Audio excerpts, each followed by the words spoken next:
Hello everybody. Today we are going to be talking about the Bill Clinton presidencies. Now this will be on lesson 60 on your outline pages. In my portion of the video, I'm going to be talking about the election of 1992 as well as the election of 1996. To begin with, I'll start talking about the election of 1992. Now this election, the two Republican and Democratic candidates, so the Republican candidate was the incumbent president, George H.W. Bush, and the Democratic candidate was Bill Clinton. Now, before they got these nominations, there was actually a lot of competition going on beforehand. For George H.W. Bush, this was quite surprising because he was the incumbent president, and it's usually quite easy for them to gain their party's nomination, but not in his case. There was a lot of stiff competition, especially because he originally was saying he wasn't going to allow taxes to increase, but because of stuff going on in the economy, he actually did end up going back on what he said about that, which made a lot of people not too happy with him, but he did still end up winning that nomination. On the Democratic side, Bill Clinton also faced a lot of competition, especially because there was some scandals going around about him early on before he was even elected to the presidency. So that's his side of things. George W. Bush, he was running on a campaign of traditional values, free enterprise, patriotism, and continued military intervention in the Persian Gulf War.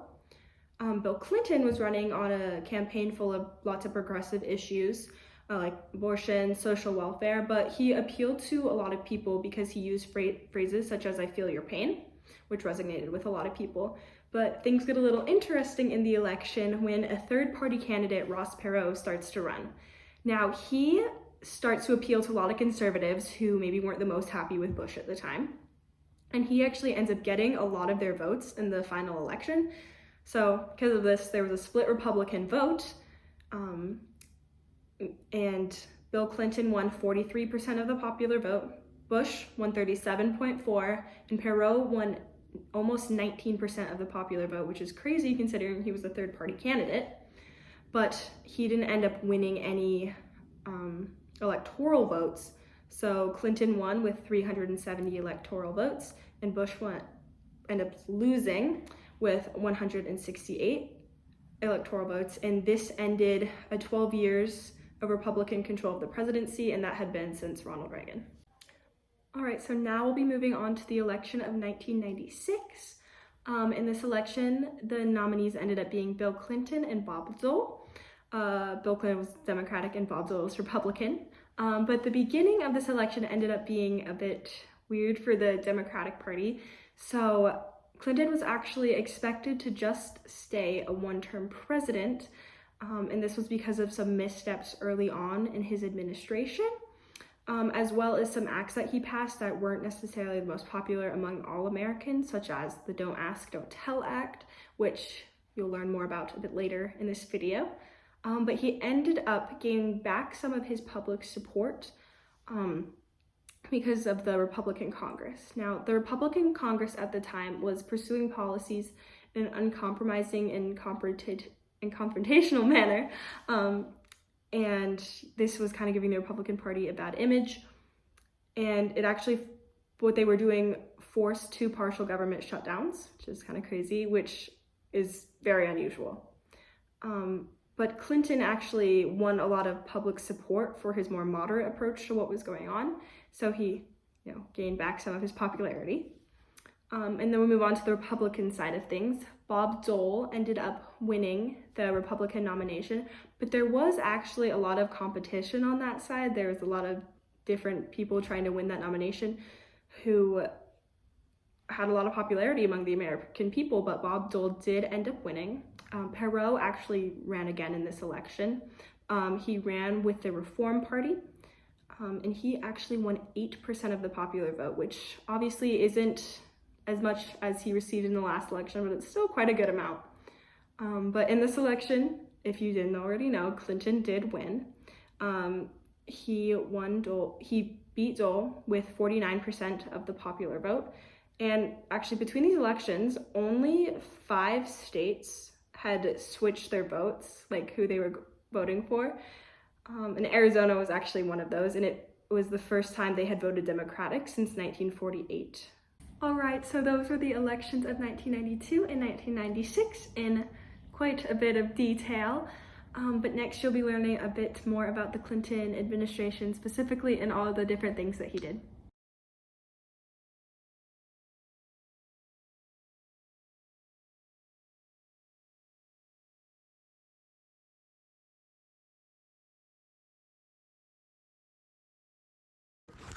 I will now be moving on to the domestic affairs portion of this lesson. The first domestic affair was the Family and Medical Leave Act of 1993. This was passed on February 5th, 1993, and it basically allowed workers to take up to 12 weeks of unpaid leave to bond with a newborn, newly adopted, or newly placed child, spouse, or parent, or care for their own serious health condition without fear of losing their jobs. This was significant because employees were able to balance their work and family responsibilities by having the ability to take reasonable unpaid leave for certain family and medical reasons. The second domestic policy or affair was the Don't Ask, Don't Tell policy. The background of this policy was that President Clinton, during his presidential campaign, made numerous promises to liberal groups, which included homosexuals, feminists, radical environmentalists, and many others. The policy essentially said that openly homosexual people could not serve in the military, and if they wanted to, they must not tell anyone of their sexual orientation, and officers were not allowed to ask other military personnel about their sexual orientation, and discrimination was not allowed. The legacy of this policy was that since 2011, openly homosexual and bisexual people were allowed to serve in the military.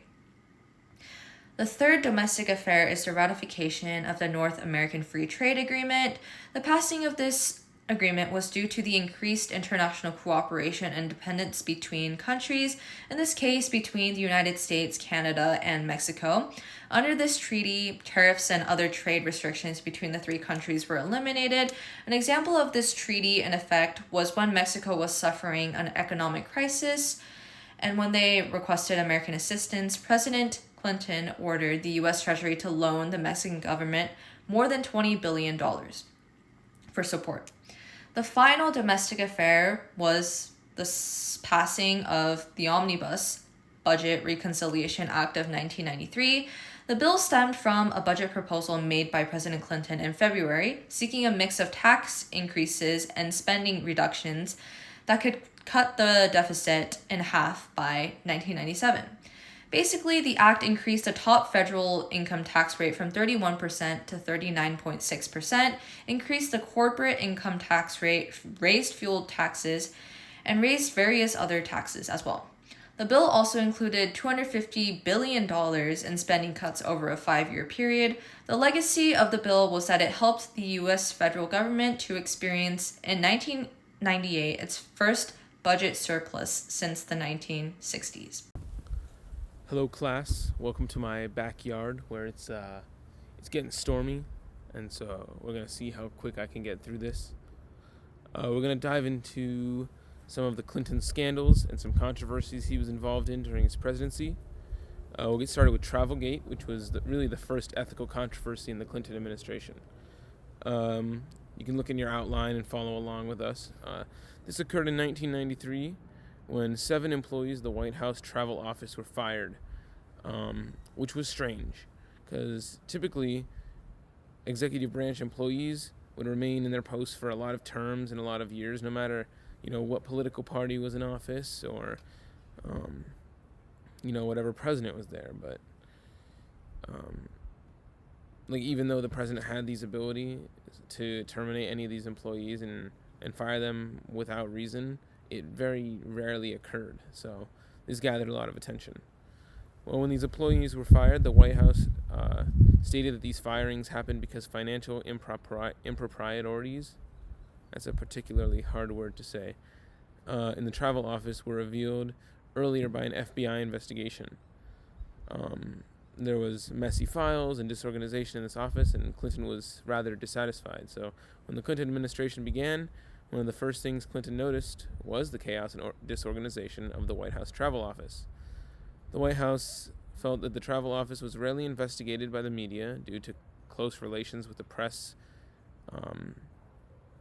and communications members and all that stuff. So all this to say, Clinton found the travel office to be lacking and decided to terminate all current employees and reorganize it himself.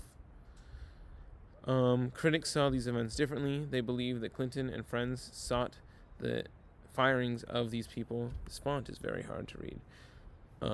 They sought the firing of these people in the travel office to take the business for themselves. And this strange and wild accusation does not lack any evidence. So we'll dive into some of the evidence there. The former travel office staff had been replaced by Little Rock, Arkansas-based company Worldwide Travel. It can be seen as a coincidence that the company is based in the Clintons' hometown, but it was found that the company had several ties to the Clintons, which of course does not look good for him. Hollywood producer Harvey Thomason, known for a movie called The Last Ride, which is a movie about American musician Hank Williams, if any of you guys know his music, and his business partner tried to get their air charter company to replace the Airline of America as the White House business. The funny part is they didn't own any airplanes at the time, which is kind of silly if you're trying to become the charter airport for, all important American business and you don't own any planes. But Thomason's business partner, Darnell Martins, wanted the White House to award their company a $500,000 contract while simultaneously seeking travel office charter business. So they just kind of asked for more and more, and that confused the press especially, because this company that supposedly has no connections to the Clintons is asking for money and asking to be a huge business. These connections of the Clintons invading the travel office sparked investigations, and this created the name Travelgate. So basically, this kind of kicked off Clinton's bad reputation as a president, despite some of his achievements in the legislature he passed earlier. You can see in your outline and presented by my classmates, but a year into his first term, he started to go downhill a little bit, reputation-wise. So now we get into his second term, and you'll see the Clinton and Lewinsky sex scandals occurred. But we'll also cover the Whitewater scandal, which was a smaller, more financial scandal involving both Clintons, Hillary Clinton and Bill Clinton, at a younger age, where they started this business with some friends from college, where they bought a bunch of land and tried to turn it into like ski lodging and stuff.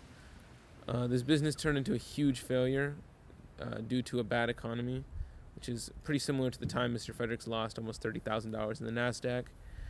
But anyway, the Clintons pulled out of the business, but their partners continued to work on the sinking ship.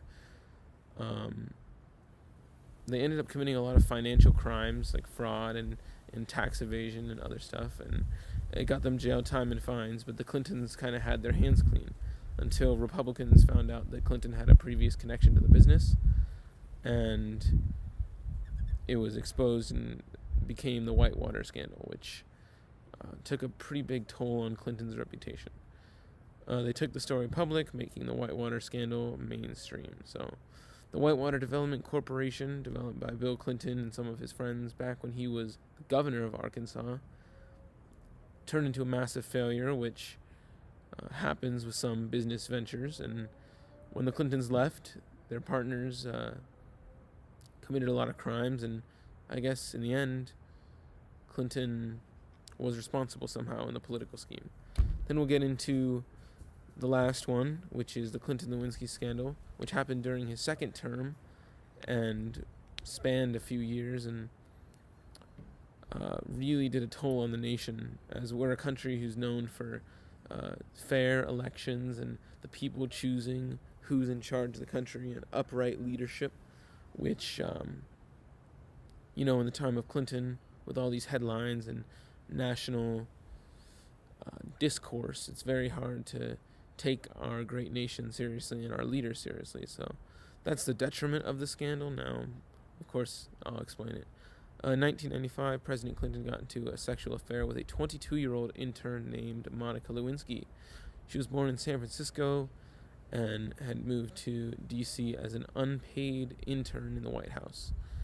Their sexual relationship lasted until 1997, where, the scandal was starting to pick up, and Lewinsky had made some friends who have advised her through the situation.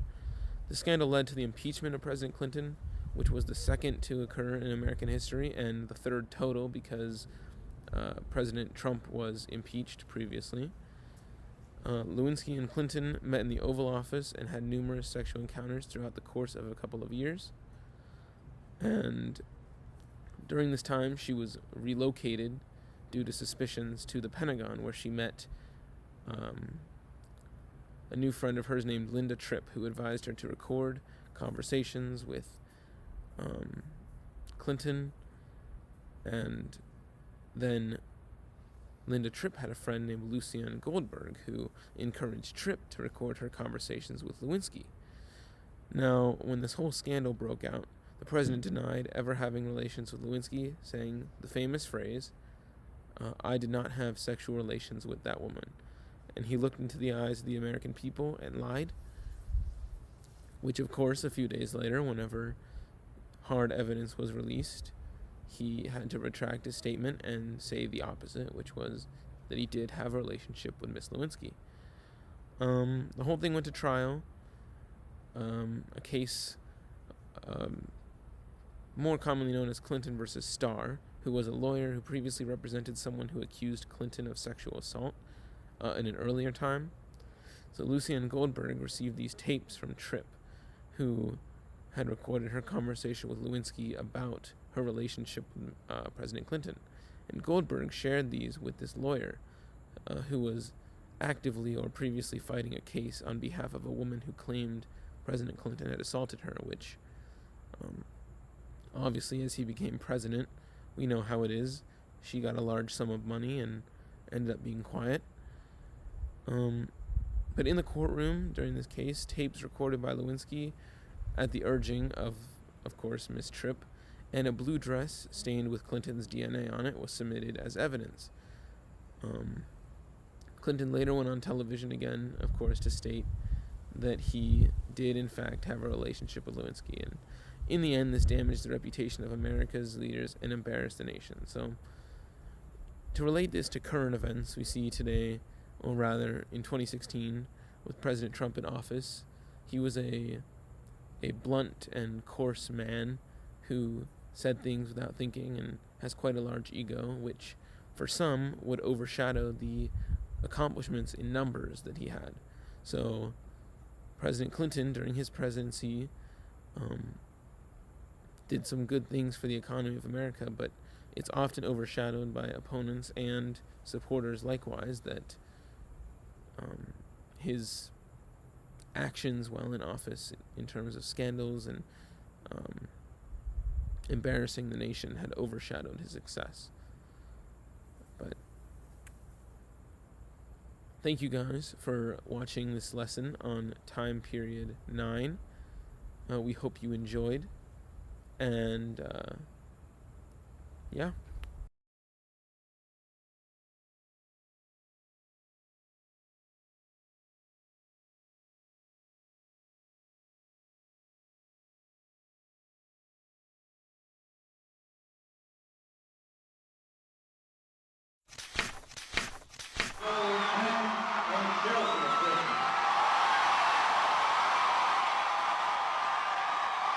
My fellow Americans, on this day, with high hopes and brave hearts, in massive numbers, the American people have voted to make a new beginning.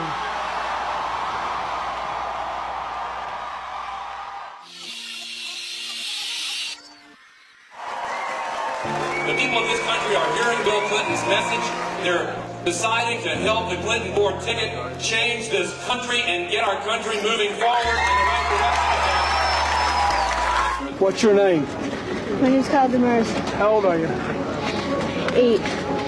How does it feel like to be president? I don't know. I haven't won yet, but I hope it'll feel good. Will you ask somebody to vote for me? Tell them you saw me and I looked all right, okay? Bill Clinton wants to put people first. Put people first. It's time to put the American people first.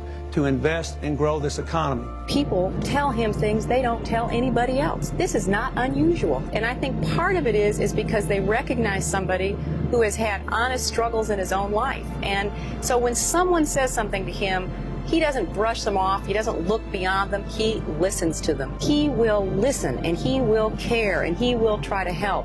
You see this sticker I've got on? It says, I voted. I voted Clinton and Gore, and I was the first person in Texas this morning to vote for Bill Clinton at 7 a.m.